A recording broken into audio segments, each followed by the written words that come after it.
running a little bit behind because we had an ambulance committee meeting that ran just a little bit over, but we're glad you're here. Thanks for coming. Our first order of business will be to move right through approval of minutes. Those minutes aren't quite ready yet, and we'll have those at our next meeting to approve or amend. So we'll go right to agenda item number 2, which is update on action items. Julie, you were going to work with Jay on some gear replacement needs, and that was a result of a discussion that was generated at the last meeting about the safety suits that he was proposing. Did you get a chance to? Not yet. We haven't connected yet, but it's on the to-dos. Okay, great. We'll just carry it over then. Yep. Sound good? All right, excellent. We've got a list of the upcoming meetings. We're meeting on Thursday, December 21st, here at 4 o'clock. That'll be our second December meeting. In January, we're meeting on Thursday, January 11th at 4 p.m. right here, and Thursday, January 25th at 4 p.m. right here. The January 25th meeting, excuse me, will also precede our budget hearing, our first budget hearing. That will just directly follow the Selectmen's meeting whenever that one ends. So that's the rest of December. In January, something to look forward to. First public comment section on the agenda is right here. Anybody have any public comments they want to make? Not today, or not at this moment. Very good. We'll move on to the building inspector's report. Lurking in the back of the room. Come on up. I'm working. How's it going, Kevin? All right, good. Excellent. Let me see. What do you got for us this We week? got 5 permits in the last 2 weeks. And I can actually use my glasses. What is that? 52 Mountain View Road. It's for the it's a brand new house, 3-bedroom, 4-bath, and that's a house that had a demo permit, and they haven't taken down the house yet. But they got the building permit for the new one. Yes, they do. Yeah. Okay. And they got a new septic approval too. Great. 26 Chamber Way. They just repair a log home. The last 3 or 4 feet of the log home down by the deck was all rotted. They had to replace that. Some structural stuff there. 13B Clipper Point Road. Replaced the masonry chimney.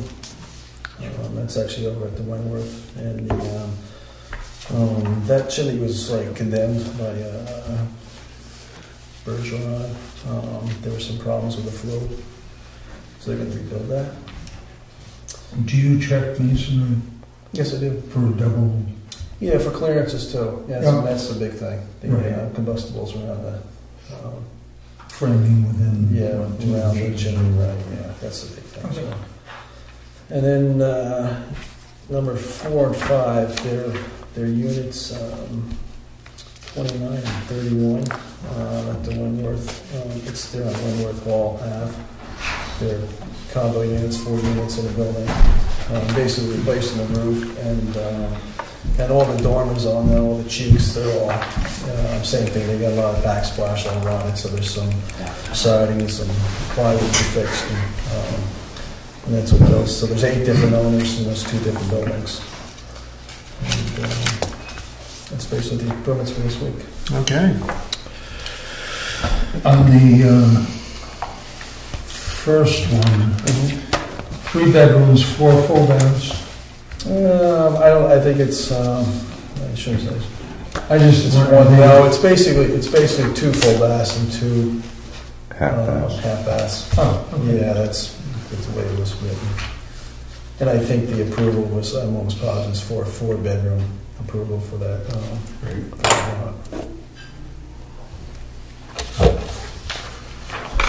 Any questions? Excellent. Questions, John? Nope, good. All set. Thank you, Kevin. Thank you. Appreciate your report. Next up, we've got some new business here. 5A, Green Hill Road. This was actually brought up over a series of number of different meetings, and kind of an issue spearheaded by Sarah. So, Chief, you're here to kind of address. We've talked around speed limits on that road. We've talked around signage on that road. You've been following the issue, and we asked you to kind of weigh in and give us some thoughts, if you could. Yeah, absolutely. Come on up, have a seat. Keep it under an hour and a half, eh? I don't know. It's the best I can.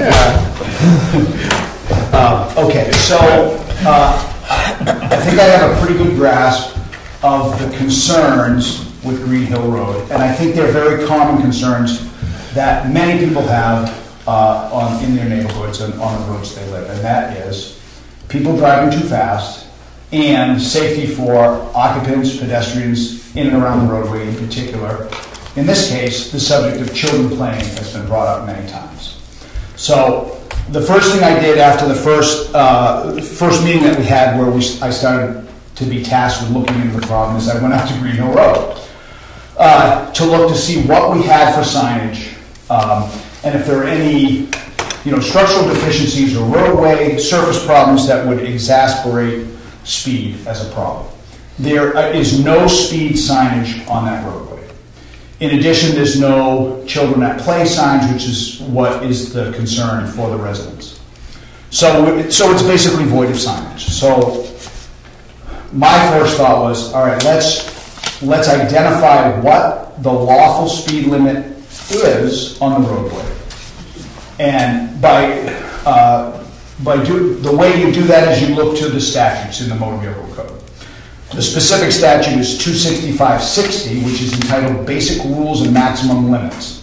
When you see speed signs on a roadway, it's not just because somebody decided that was going to be the speed, it's established by law. So this statute, 26560, establishes what the speed limit is on a road independent of any sign.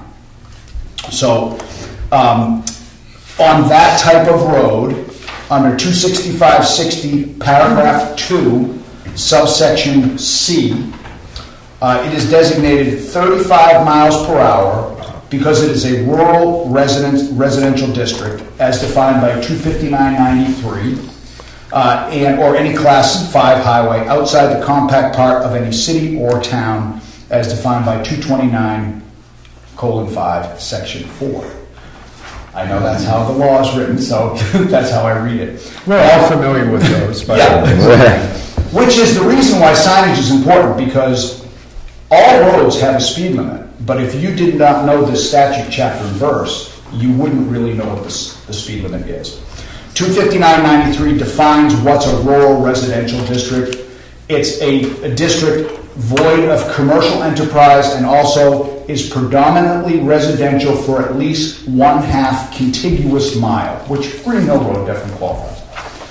So the prima facie speed limit on Green Hill Road is 35 miles per hour.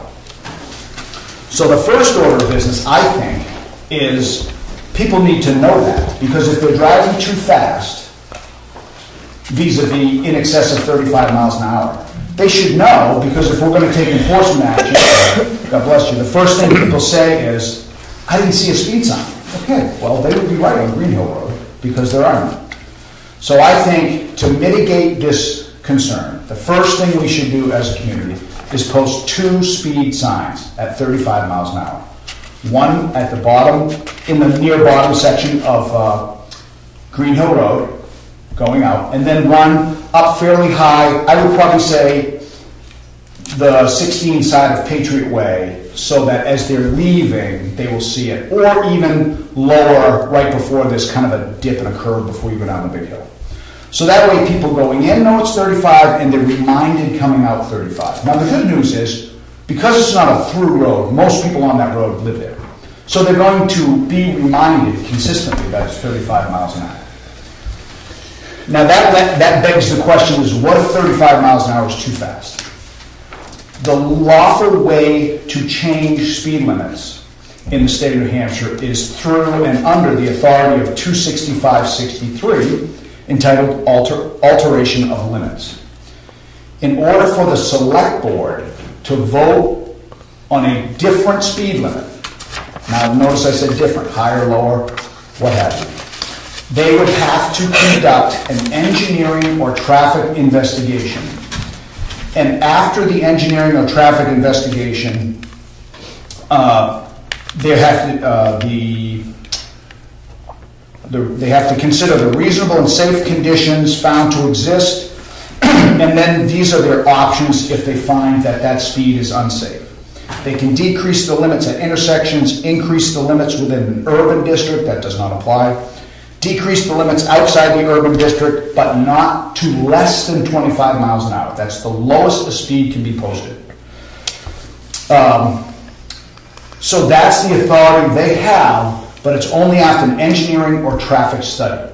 Now, a traffic study is not myself or Ryan or Nathan or Mike or Gary sitting on Green Hill Road for a day and eyeballing traffic. That's not a traffic study. A traffic study would be a traffic study device with a recordable data box that would monitor traffic in and out 24 hours a day for a period of time, whether it's a month, 3 months, or what have you. And then we would look at the data and we would determine whether or not the board would determine, probably based on recommendations, whether or not the speed would have to be changed. Now, I can tell you from personal experience, patrolling the roadway as well as talking to other officers, I think going faster than 35 would be the exception. I don't think it would be predominantly faster. I think the traffic study would show probably 35, 37, around that. I think what makes it seem treacherous is it's a narrow winding road. And if there's children playing, it makes it even more so. So then that brings us to the question of how do we mitigate the children playing aspect, because really, I'm guessing, because we've only been here a year, but it doesn't sound like there were a lot of complaints about the speed standalone. It's been the speed combined with the inherent risk of children playing recently, right? It seems like this is a fairly recent dynamic.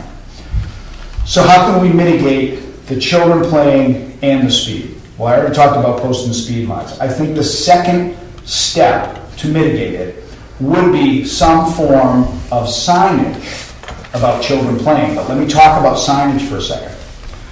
I think that somebody quoted Pat Kelly as talking about signs and their effectiveness.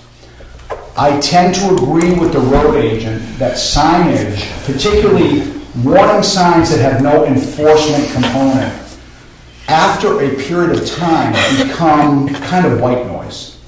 And what I mean by that is a speed limit sign, you drive by it and you can look at your speedometer, and if you're going higher, you could get a ticket, and if you're going lower, you're probably okay. Well, deaf child in neighborhood, slow children at play, it's a warning, but there's no associate statute or penalty should you do something. It doesn't regulate driving, it just kind of warns you. So when those signs are put in place statically and they just kind of sit there, it does tend to fade into the background, because if you drive by it 1,000 times and you never see a child, you might kind of not pay much attention to it. So I thought, well, how can we put in signage that's more flexible and dynamic and still alerts drivers that children could be playing? Now, children don't play 24 hours a day, they don't play every day. So I thought, how can we have temporary signage that can be deployed on an as-needed basis that will still alert drivers to the risk that children are out and about playing? So what I found was these little beauties. And these are little plastic child signs that look like a child and has a flag that would move in the wind, a little warning flag, that people, and it says slow on it, and has reflective material on it as well. People will often put those at the end of their driveway or in their yard when they have children and the children are out playing. So I thought, well, maybe as a community, we could purchase, say, 10 of them. They're not particularly expensive. I think they're like almost $30, not just short of $30. So if we purchased an inventory of them, say 10, then we could house them probably at Gray's Inn, and as people needed them, we could sign them out and they could have them at their home. So when their children are going to go out playing, they could deploy the sign in the driveway, and when they're done, they could take it in. That way, when you're driving a particular road, you have a more dynamic signage. So that if one day you're driving down the road and it's not there, and the next day you're driving down, you're like, what's that sign doing out there? Oh, slow children, where's the children? And it also gives us the flexibility to apply that kind of agile response to not just Green Hill Road, but this could be Black Mountain Road, Carter Notch Road, Cameron Drive. Grandparents could be having children up. Somebody could be having a big children's party that would maybe cause more activity than activity every day. And that way the notice of slow children wouldn't get lost in the background, so to speak. So I thought that as a tiered response, the first thing we should do is post the speed limit so everybody knows what it is. And it gives us a foundation for enforcement should we need to. The second thing is, at some point, in some capacity, do a traffic study if we think we need to. But I'd put that third. And secondly, I would put the slow child sign. Because then we have an asset that we can deploy that can have an effect, and that might not necessitate a traffic study. We don't have the equipment for a traffic study. We have to get equipment or borrow equipment. To buy it, it's about 12 grand. I don't want to spend $4,000 on a traffic counter. But I don't have any heartache about spending $300 to signs that can be deployed, and then when not in use, could be brought back to inventory, and could maybe mitigate the problem. Any questions?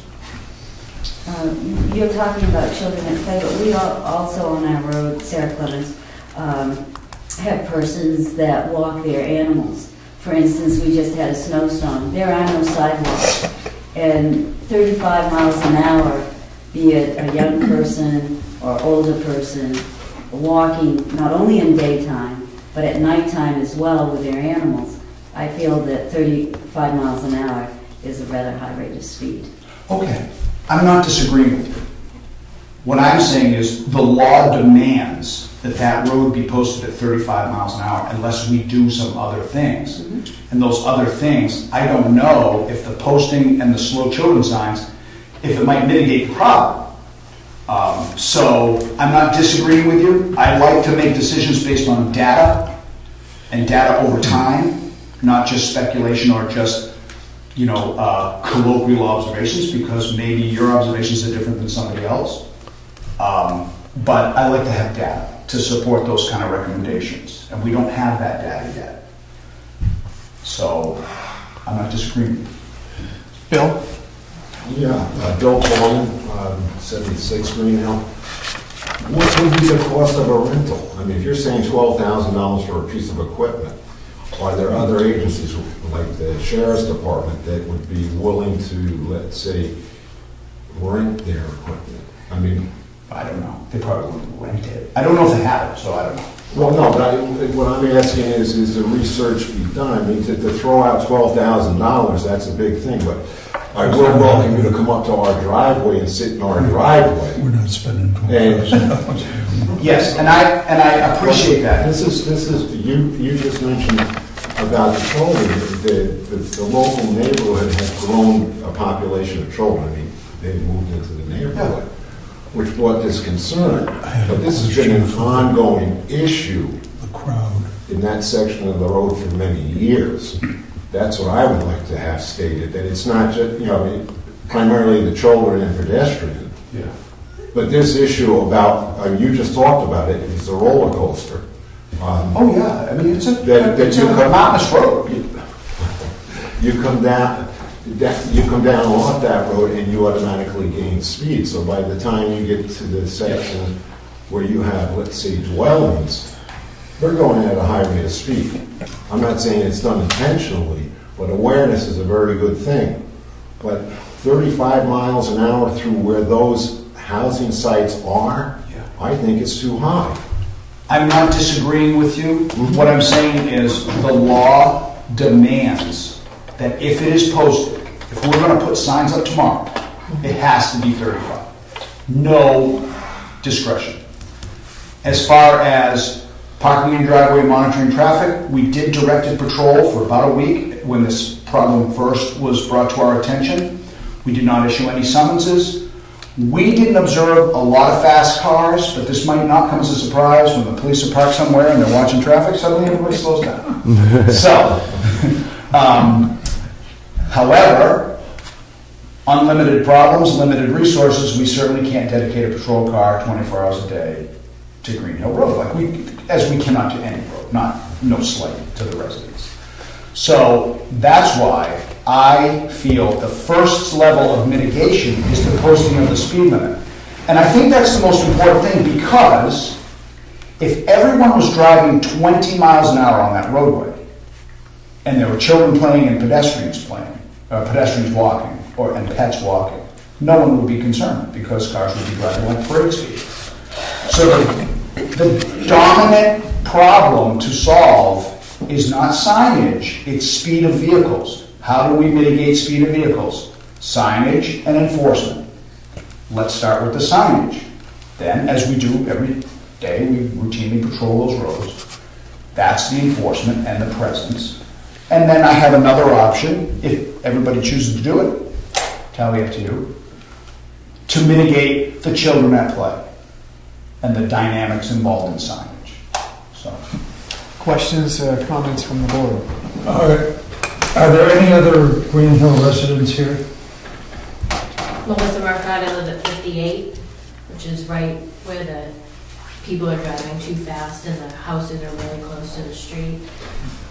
And they do drive really fast, especially coming down.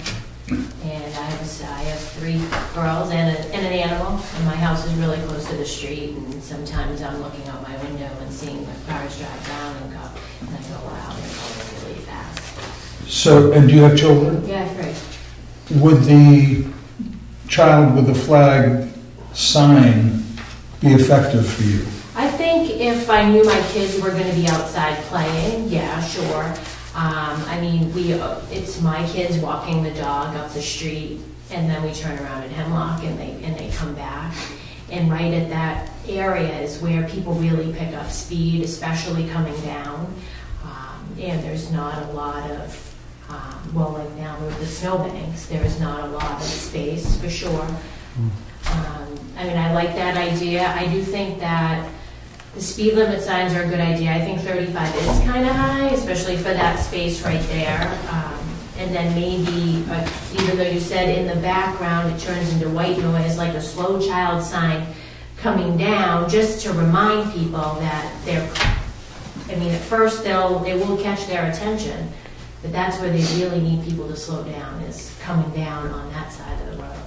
And you feel there's more impact of cars coming down than going up? Well, because where we are, we have the hill, and then it's our house, so you can't really get up a lot of speed. Right where we are, it's coming down, and people are building up the speed. They're really driving fast. Yeah, sure. Okay. I'm just wondering, Chief, is it a big deal to get permission to put speed bumps in? Oh yeah. Oh yeah. Well, first of all, Mother Nature takes care of that. But I'm certainly not going to speak to the road agent, but I think there's a reason that New England's void of speed bumps, and it's because we're New England. So I think that would be a problem. The fire department selected it. Or the ambulance, or probably even No. the residents. The road agent? Yeah. They don't class under plows either. So the other possibility, I guess, is hiring a company to come in and do a traffic study for us, because we obviously don't have the equipment, we're not going to buy the equipment, so we either have to hire a company to come in and do it, or rent the equipment. Or I have not explored obtaining traffic study equipment. So it could cost nothing. It could be the state can lend it to you, it could be the state police has it, it could be Conway has it, it could be the sheriff's department has it. Usually they're associated, those radar trailers that you'll see in different communities. Usually the radar trailer also has the capacity for a traffic study. I don't like that idea because those radar trailers are big. There's not a lot of room on the roadway. There's it's small, short shoulders. And I really just want to monitor the traffic and get the data. I don't want a big flashing sign up there because I don't think that would be as safe as just a device monitoring the traffic and speed signs. I'm sorry. Tom? Well, I was just questioning, is it people who live on the road that are speeding, or is there the people coming in from somewhere else that are speeding? Well, I will tell you. Over on Dundee, it's people from out of town that are cruising through there. Oh, how many times I have heard that. But I will tell you. Mostly from me. I will tell you. The Achilles heel of directed patrol in police work is this. We will get complaints from residents of a certain area, and I'm not just talking about Jackson, I'm talking about everywhere I've worked. You get complaints of traffic in a certain area. A responsive agency like ours will send an officer and dedicate what's called a directed patrol to that area. And the first person that ends up getting a ticket is somebody who lives in the area, and oftentimes somebody that complains. I'm certainly not saying that you folks are going to get tickets. But that is the risk when you do directed patrol. It's a dragnet, so to speak. Not that anybody should be speeding. I'm sure people that are concerned about speeding don't drive too fast. But, that happens. It's never just someone from away. Oh, what a perfect world we live in if it was.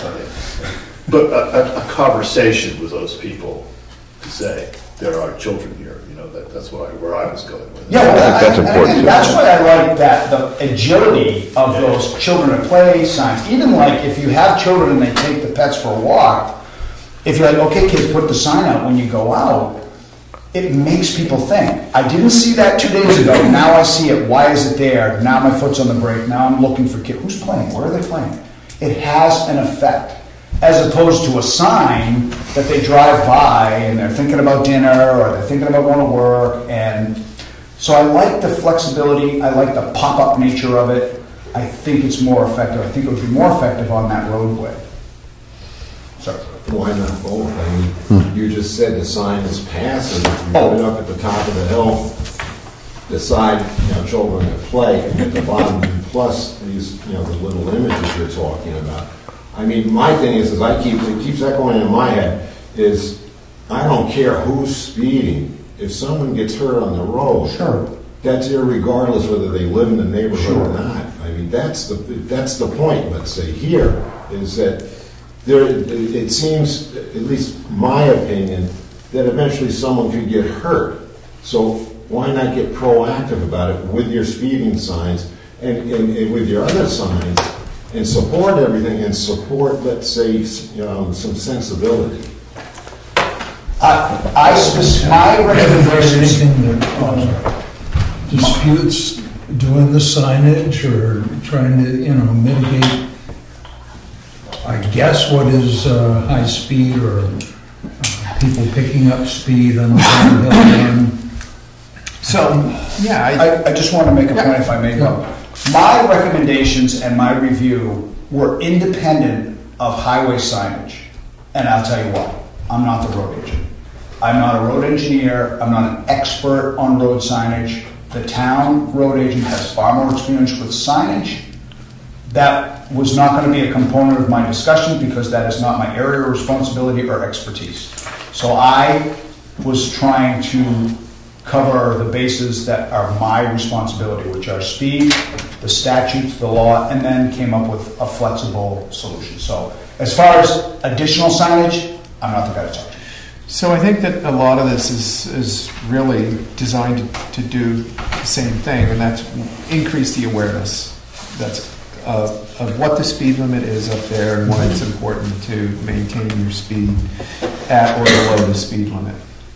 So if we adopted those recommendations and we posted the 35-mile-an-hour signs roughly in the area where the chief is recommending, and we invested in some of those signs and offered them out, and at the same time, have something posted in the Jackson Town Column, had something posted on e-news that could actually double as, by the way, we're purchasing children at play signs that you could put out that might help you feel better when your children are out, and if you want one, contact Chief Purley at this number. So if we did that $300 investment, we invested in the speed limit signs because now we know what the speed limit is and what it would take to change it, and there's no leeway there with us. Does that seem like a reasonable first step given the nature of the problem, John and Dick? I'm fine with the signs. I don't know the need to, I mean, people can purchase their own things, and they're only $30. I mean, it's not, I don't know why the town had, I mean, we're gonna put them up all over town now, have 500 of them all over town, everybody as a kid has a sign. No, only 10. Only ones on Green Hill, I'm up with the ones on Carter Notch, I think it's, can of worms there, but I think it's, Potentially. I'd be afford to own $30 sign, I think. Yeah. What are your thoughts, Dave? I'd like to get the speed limit signs, 2 of them, one facing each way, Yep. to remind people that are coming downhill. That seems to be the... Okay. And how do you feel about some of the smaller portable signs? I think they would be effective. Yep. I think I may agree with John and say, have them available Yep. for people. Okay. Say 5, even 5, 10, whatever. And then if they're, if they work or they seem to work, the word could go out and say, hey folks, we can get you one of these, it's all yours for $29.95 or whatever. If it's your concern, So what do you think talk about being proactive. 5? I think Personally, I'm not in favor of buying any, to be quite honest. I think it's responsibility of the parent, my personal opinion. right, be proactive within your family, Okay. and get one of these. So if we Yeah, I'm sorry. go ahead. My thought process was I kind of equated it with car seats. We often would give out car seats and install car seats, and that was a program that police all across the country were involved in, albeit the car seats were provided for free. So if people would come to us, either didn't have a child seat, let's say they're up on vacation and their car got in a crash and they rented a car and now they need a car seat or something, or they came in and got their car seat inspected and it was out of spec and it wasn't lawful or proper, we would give them a car seat. And it was a limited first come, first serve, and if we ran out, we ran out. So I kind of equated it like that. You don't have to buy an endless supply, but it would be nice to have some should somebody has grandkids coming up or there's a special event. But you're true, personal responsibility. People, they are for sale, they're available. So that was kind of my thought process. Okay. Sarah, then Lycan, and then we'll... I would just like to state Everyone will get that another I shot. did some riding around the roads, and the town has put children at play signs on Sugar Hill Lane. There are signs there down by the weeders. Also, too, there were 2 signs that were put on trees on Green Hill Road that said children at play sign, children at play. They were taken down. Now, the town owns 2 children at play signs, and I feel that they could put them up at the bottom of the road at the same time they put up that 35-mile-an-hour zone. And I would appreciate it if the selectmen would state or talk to their road agent and say, these signs have been purchased, they are owned by the town of Jackson, they were put up on Green Hill Road on trees, and because I came and I stated that I felt that they should be at the end of the road, and I believe Chief Purley at that meeting also stated that he felt it should be down closer to the fire hydrant. No, I did not. Oh, you did it? No. Okay, well, you can check. Go ahead. Okay, Sorry. all right, so I misunderstood, I apologize if I misunderstood what you said. But I am again stating that those signs were put up on trees, and you own them, and I see no reason, and I'm requesting that the selectmen put those signs back up. And there is a book, which the state has, that tells you how to put signage up. I've spoken to Mr. Croker at the state level, and there is a signage book that is for all people to use in the state of New Hampshire. So I guess you can see I'm really quite upset to think that because you feel that no one looks at signs and it becomes nothing to everybody that drives by, when you own the signs and they're tucked away in the highway department, that really upsets me. Lycan. Oh, I just wanted to, if you do choose to buy those little guys, the library could circulate them. People can sign them out through the library. There you go. We do. So we're open regular hours, all that stuff. Okay. Do you have room to store them there? Well, we would probably still have to store them at the Gray's Inn. Okay. That's where we store our book That's sale fine. books, Yeah. so that would be a Okay. good deal, but Okay. We do it, we can provide statistics about how they're used, all that kind of thing. Cool. Water too.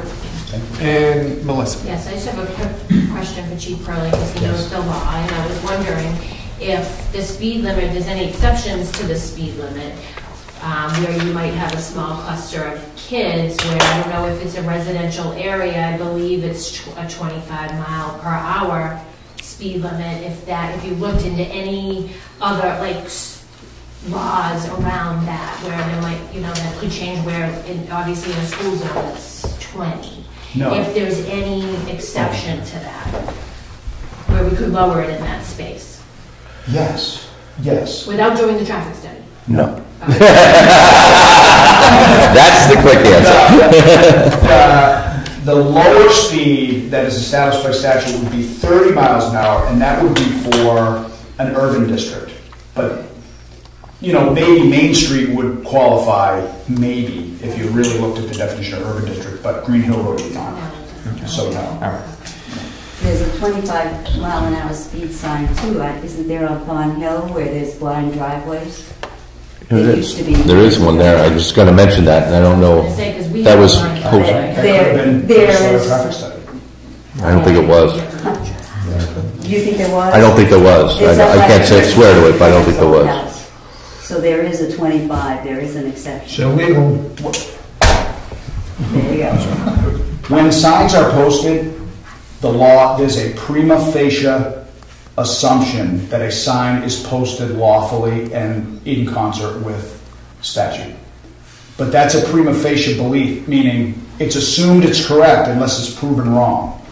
So you can't just stick up a sign, because if we summon someone and they challenge the propriety of the posting, we have to prove that was posted properly. So although there may be a sign that says 25 on Thornhill Road, if we wrote a ticket for 25 and were challenged, we would have to do the research to establish if it was properly vetted and established. If it is not, we would lose. So just because a sign there doesn't mean it's correct. Probably was well intended, or maybe it was based on all the proper things that we talked about today. I do not know. Guess you'd have to research that. Okay, so Dick or John, either one of you care to make a motion on any way forward with this at this point? I would make a motion that we speak with the road agent to get 2 speed signs up at 35 miles an hour, which we can do now. And if we have the child playing signs, if we can incorporate them with the speed signs, or if they have to be on separate poles, I don't know. The handbook, I'm sure, is available for our road agent, but I would get those signs up as soon as we can. I would second that. Any more discussion, either one of you? All those in favor? Aye. Opposed? Very good. We're all set. FYI, the Carroll County budget proposal has come to us along with the proposed appropriations and the estimated revenues, and so they're looking at. Thank you very much, Chief. I appreciate the comprehensive nature of the study.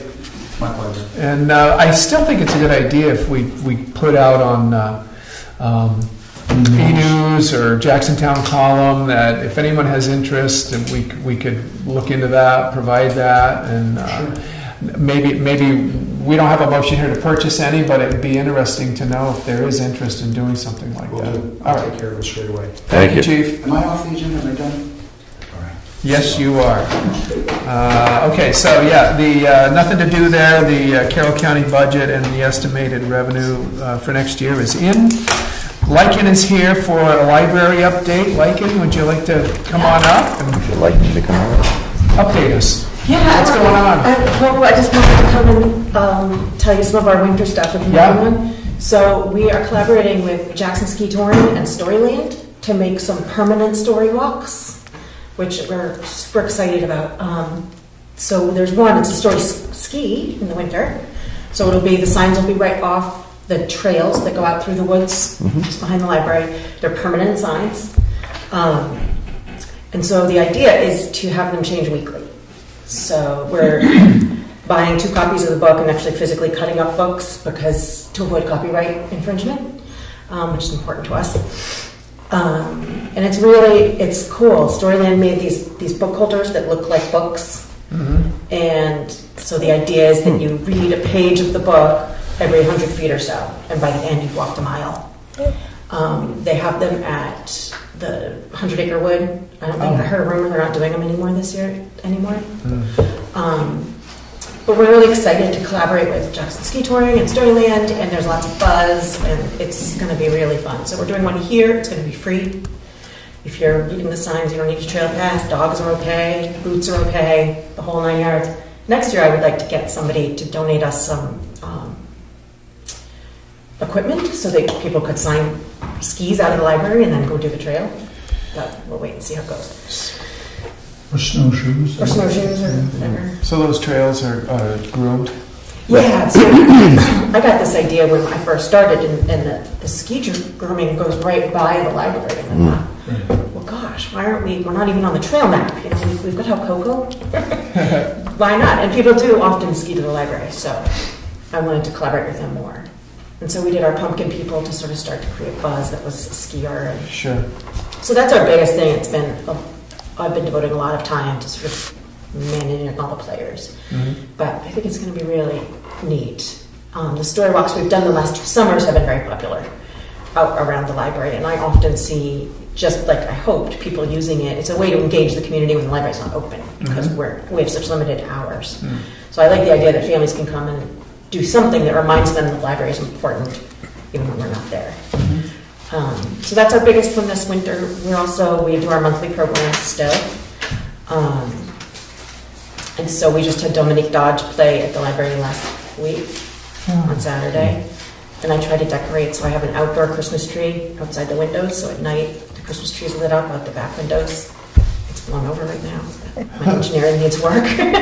Would the book thing connect with the grammar school behind yesterday's, and the kids could ski there? It doesn't go that far. I mean, they could certainly ski up. But it just goes the little loop. You know how there's 2 entrances right behind here? It just goes around that and then slopes back. There's lots of librarian-y work about what makes an effective story walk. And there's a certain number of paces between that keeps the kids interested. And I think it's a tiny bit long, but we'll see how it goes. I have to pick extra good stories. Keep them walking. Yes, but it would be a little bit far for doing a story all the way through. We have been hosting the 6th graders at the library every Thursday morning, which is awesome. We love them come, and it just makes a really nice little energy to have them all there buzzing around and checking out books. There was another thing. Is that after school starts they come over? No, they come during school. Their teacher brings them over. Okay. Yeah. Sorry. Yeah. Great. Which is terrific. And in passing, we learn about their curriculum. So we've been buying books that meet their needs academically. And we've been getting them excited about coming back. So we've seen them coming back with their parents. Excellent. Which is really cool. I'm also working on doing some more outreach about our downloadable books. So we offer thousands and thousands of books that people can download from home. So it's like yesterday or Tuesday when we closed for the storm, I stayed at home on my computer and tried to answer emails and phone people if they needed help downloading books. So the idea is, if you finished your novel and we're closed because of the snow, you can still get a book. And I did have people calling or emailing and asking for help trying to conduct library business from home. I also, because it's a pretty big chunk of our book budget to pay for the downloadable books, I volunteered to be the buyer. So we share the collection with all the libraries in the state. And so now I'm the person in charge of choosing which audiobooks are added to that collection. And I did that so that I had more control over making sure there was stuff in there that our patrons in Jackson would like to have. Do you have to have a Kindle to access that? Almost any device it will work on. Yeah, so I read books on my cell phone. It's not comfortable, but it works. And I like to listen to audiobooks. Yeah. So but I can make it work for almost any device. So the idea is, it's tricky to offer like a program or a lecture or instructions because everybody's setup is a little different.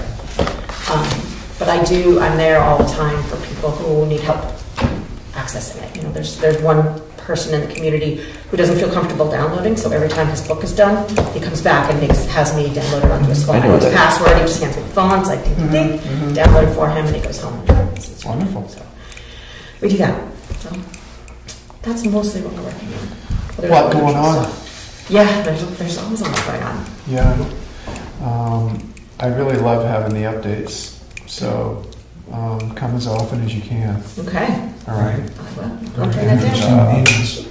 Yeah. You had a question for us. What would it take to add the library trustee meetings to our standing committee meeting schedule? I think Julie already did that. Okay. Yeah. Excellent. That's all it takes. Yeah.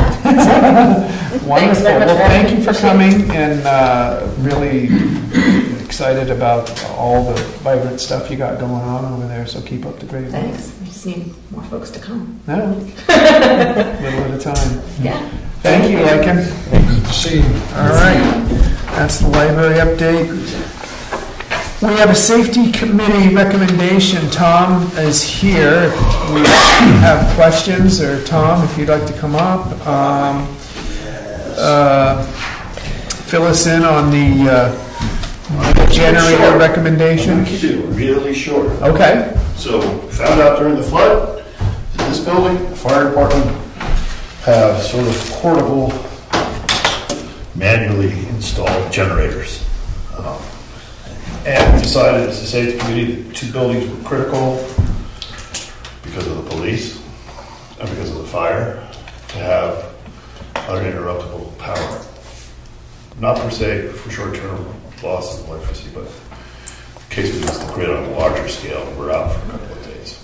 So we discussed several different options. The logical one is 1 generator for the complex, but that's quite expensive. The next proposal was to sort of look at the needs. We decided that the town garage is fine because they've got a generator / welder, which can take care of their needs, and their needs are not as great as these 2 buildings. So now we moved to getting 2 generators, 1 for each building. Jay got some prices, and it was approximately, I think, what, $10,000? Yeah, would figure 10 for each. Dick also did some ghosting of prices and came up with something a little bit less. So we recommended that, and we also inquired with Homeland, I call them Homeland and Security, about a grant, and there's a 50-50 match on grants. So what we're asking you for is to put on the town budget warrant articles a not to exceed number of $20,000, of which $10,000 would be met by a grant application. We would also ask for your permission to apply for a grant with Heidi Lawton will help us put the grant together. We've already started doing some of the spade work on it. Hopefully we coincide with an approval, a warrant article and an approval, an awarding of a grant, and all the timeline would be, all those pieces would be in place by, let's say, somewhere in May, beginning of June, and during the course of the summer we would put them in. One would be over here for the and Jay would handle the placement of the other one. I thought it would be a very funny YouTube video to make a picture of Julie and Julie towing the generator across the street from the fire department or wherever it's stored, and imagine the concept of them manually hooking it up and pouring gasoline into it every few hours. This is something I didn't know existed. I was always told that everything was fine with the buildings, but then we lost power. It's an issue because the fire department is your emergency operations center, and the fire department has to run. It's also an issue with your police department has to run. And if we ever needed something, there would be a need to use this building or an administrative building. So water too. So I'd ask for a motion that you consider a funding that proposal and giving me approval to apply for the grant. My question about the grant is there a due date? It's just an open RFP? I'm not sure. It's a calendar. There's a rolling amount of monies available from the state on a calendar basis. It's not me. It's not me either. Well, you don't have a cell phone. It's a rolling kind of thing on a calendar basis as far as how much money they put out there. Generators they have an approved list of equipment that you can put in for money for, and generators are part of that. I know of other towns that have done this. So your idea is, the concept is to wait for town approval and then submit a grant? Got it. Well, I'd start the grant pending town approval. Yeah, got it. Yeah. Okay. All right. And who's going to write it? Heidi Lawton, who was She will write it. She'll 90% work. Julie's and I are putting together the support work for it. I was actually writing a narrative. There's all the tripwire things you have to go over to get it done. Okay. But Heidi's involved. We met with her, and she was like willing to put it together. She's the pro, so Okay. we don't need a grant writer. Dick and John, how do you feel about that? I'm in favor of that. I would make a motion that we create a warrant article, probably what to pay for the whole thing, Right. 20,000. That's a not to exceed number. I mean, we should be able to get it done for quite a bit less than that. I think we can Yeah. also, but, Dealing by two. and to authorize the application for a grant. And a second. Any more discussion from either one of you? All those in favor, say aye. Aye. Very good. That was faster. See ya. Thanks for putting in all the work and doing some investigating into that, coming up with that idea. I think it makes perfect sense. 4 minutes? 5, 3 minutes? Well, You beat Pearlie.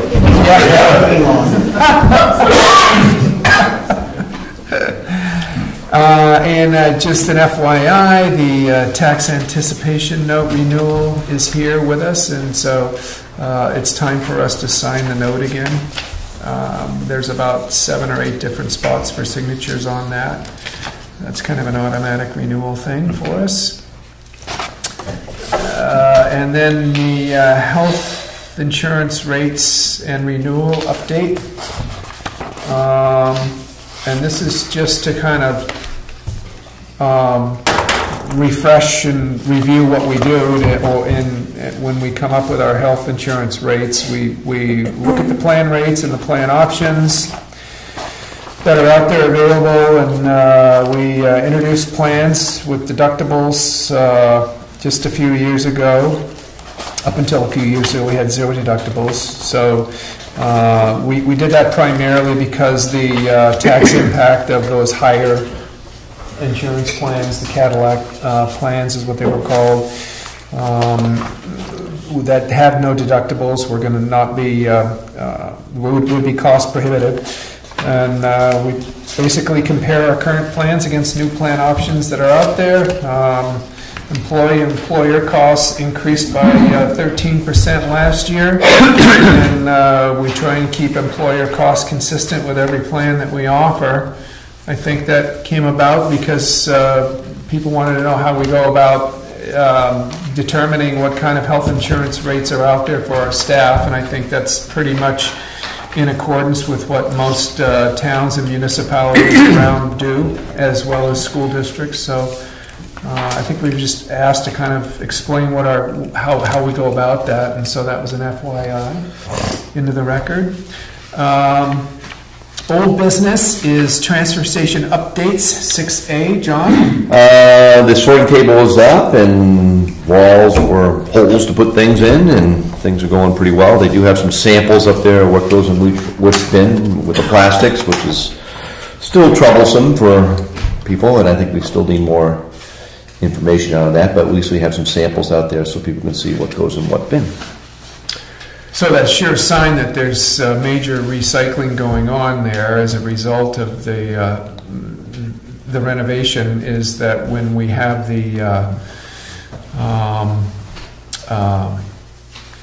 the bins out of there. And I think the last time I was up there, we had all 2 bins out of there. Right, the all glass will out. always been there, the paper will always be there, yeah. The Okay. plastics are gone. Yeah, great. Yeah, so you can scoop that right out and get things going, so. Excellent. Everything's dry and we end up with quality Okay. loads that we can bale and send out. Start getting efficient at it, hopefully. That's great. Next year, final phase. So final public comment section. Stan, you go first. Okay, I'll keep it very brief. This is the time of year when horse-drawn carriages grace our town streets.